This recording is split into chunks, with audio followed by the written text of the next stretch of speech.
another question is, and we'll go with you. So a lot of rumors have been going around with Sebastian's true form. I mean, most people are just like, oh, sharp teeth, black high heels, Catwoman. So, if Sebastian had a true form, what do you think it would look like? I think Sebastian's true form is whatever scares you most. I think it is. Well, think about it. When we see like a little bit of high heel and like the bow and the feathers, like that is what Ashley Angel is most scared of. Is something that is like sexually ambiguous and unclean, according to him. So he's seeing something that is like the epitome of what he thinks is wrong with the world. It's about it. Because I think this is just me. By no means am I the final word on the subject, but I will say I think Sebastian's true form completely transcends our comprehension as human beings. I think Sebastian is capable of, one, taking the form of whatever we want to see if he's serving you. That's why he kind of looks like CL's dad. Actually looks just like CL's dad because CL needs a father figure. But when he wants to scare you, or kill you, or eat your soul, or whatever, he's gonna look like whatever scares you the most. So if you're really scared of like puppy dogs, he looks like a puppy dog. Just picture that for a moment. Picture Sebastian. Oh. Has to be like a brachycephalic dog that's like flat-faced. It's Sebastian in his true form. Sebastian's true form is a French bulldog. The creators are very clever to never really show us like Sebastian's true form because I think it transcends any one thing. I think it's whatever scares his prey the most, or whatever. Like I think it's just like he kind of exists in potential. So whatever his true form is something that our minds have projected onto him in this kind of kaleidoscopic way. Did I just blow your mind? Did I just blow your mind? So thank you. Good question. Yes, you're waving like you're going to take off. As the voice of Sebastian for 7 years, what is the best or catchphrase he ever said on the stage? And if you can you do that for us? Okay. I mean, Sebastian's catchphrase is like my favorite is the, okay, everyone, can we agree not to scream? Can we just agree? Get your phones out now, because I'm only doing it once. Oh crap. And I love how, like, all the guys are like... Are we ready? Oh my God. You know someone that's filming it, ask them. Okay, ready? Okay, here we go. Sebastian's catchphrase, and my favorite catchphrase is, well, after all, I'm simply one half the butler. You kept it together, I'm so proud of all of you.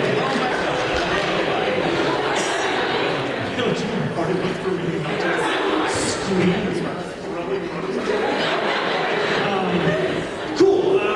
You, Cheshire brother. Mine is the blue Snuggie Incident. Do you ever have trouble getting into your character voices? It depends.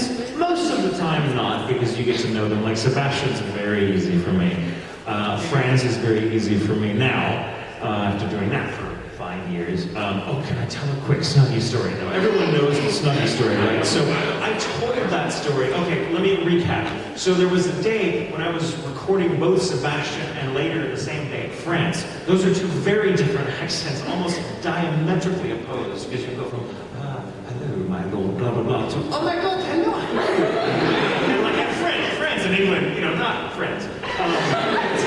And so the accent, very different. And so I skipped on over to the booth. Scott Sager was directing that series, that season, and I kept falling out of the accent for France. And we had like only an hour, and it was like due that day, so we were like, I couldn't come back. Like, I don't know. And there just happened to be a blue Snuggie crumpled up on the floor that someone had left. I think it was Caitlin Glass had left because she got cold in the booth. And I know from experience it gets cold in the booth.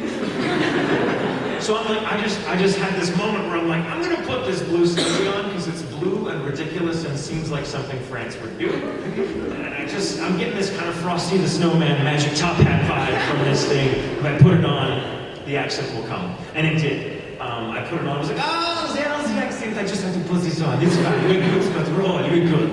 And Scott's like, you were a grown man.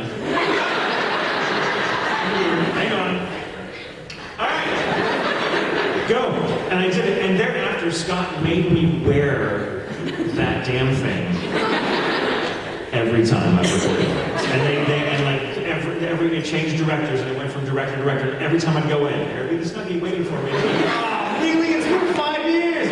Put it on. Oh, he does have though. So I told this story for the first season of Hetalia was coming out. And the double was coming out, and we had this wonderful experience at a convention in Baltimore, Otakon, where I was on a panel with several of the voice actors on the American side and several seiyuu from the Japanese side, and the show's original creator. They all had a team of translators, and they were great. They were funny. I mean, it was one of the best panels I've ever gotten to do. Well, at some point, the show's director, dub director, made me tell the show's original director about the Snuggie story. Mind you, I have this interpreter between us that's having to be like, okay, 1 second. And the director would like occasionally like look to me and be like, okay, go on. And they kept talking, because it was a long story, and I'm like, no, I wear this Snuggie, and I have to wear this Snuggie all the time when I record it. And then, Japanese, and the director goes, and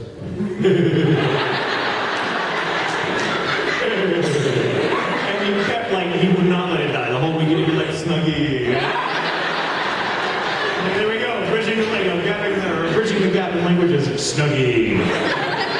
3 years later, we were doing the newest episodes of Hetalia. And so help me God, there is not a blink and you'll miss it moment of a sleepover party where France is wearing a Snuggie. And it was 3 years later, like 3.5 years later, we're doing this, and like, the show's director just goes, you notice that? Pause. I'm like, what? Oh my God, I have to get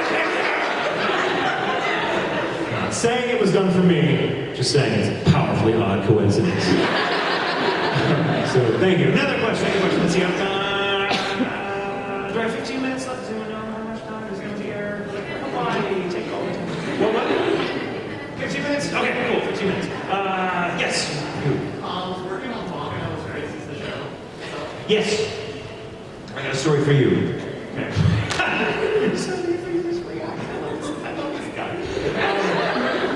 So Baccano was my first experience in the booth playing a really big over-the-top character. Like until that time, I'd usually play fairly buttoned-up characters. You know, characters like Kyoya that don't show a lot of emotion until like a key scene. But like I never played the crazy, just unleashed characters that are always like, hey, I'm big and ridiculous, and you know. And so it was really fun. But it was new territory for me, and I'm a very expressive guy with my hand. Tie my hands behind my back. I can't talk to you. It's like I can't gesticulate. I don't.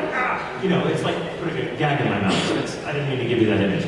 So this is my first time. And when you're in the booth, you have to be very careful. You can't move around too much because it creates noises that ruin the tape, like a sleeve rustling or pants going off, or you might hit the mic, which I've done before. And so I had to really move in weird ways for Isaac, because Isaac was extremely energetic, and so I'd do this, and I'd be like, mic, and the show's director would be like, could you stop me there? Obviously they can't use that. So I would just do everything and do like weird, like in the mic, like this, and be like, make these gestures. And Tyler Walker, the show's dub director, loved watching me make an ass of myself. And constantly threatened to film me and like put it out like on the extras, which they never did. But they were like, it's just funny to watch you doing this. And he kept like giving me crap. Now what I'll do is like we'll come in and we'll do a line, and I'll have a certain stance or something that just seems appropriate for getting it out the way it needs to sound. And usually it mirrors, in some respect, in a very abstract way, it mirrors what's going on screen. But not often. It usually just looks like a grown man in front of a mic. Like I'll stop after a take, but I'll be frozen in like because if they need to get the take again, I'll still be there. I'll be ready to do it again, right? So I'm just waiting. And the pauses between the takes and this took longer and longer because I'd be like, does it fit? Tell me. And I'd look out and Tyler would just be like, just enjoying watching you do that.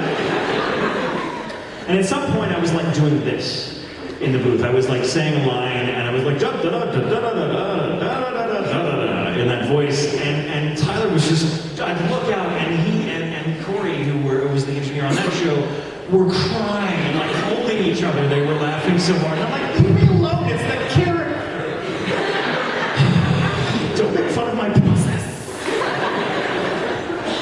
hours later, we get to a scene where Isaac and Miriam are actually doing exactly Yes, I win! I know this guy! Screw you, Tyler. You don't get to tell me how I do this anymore. He's like, fair enough. I think you're so ridiculous, he said, that what you're doing is somehow going back in time and inspiring the original animators to make Isaac more of an ass.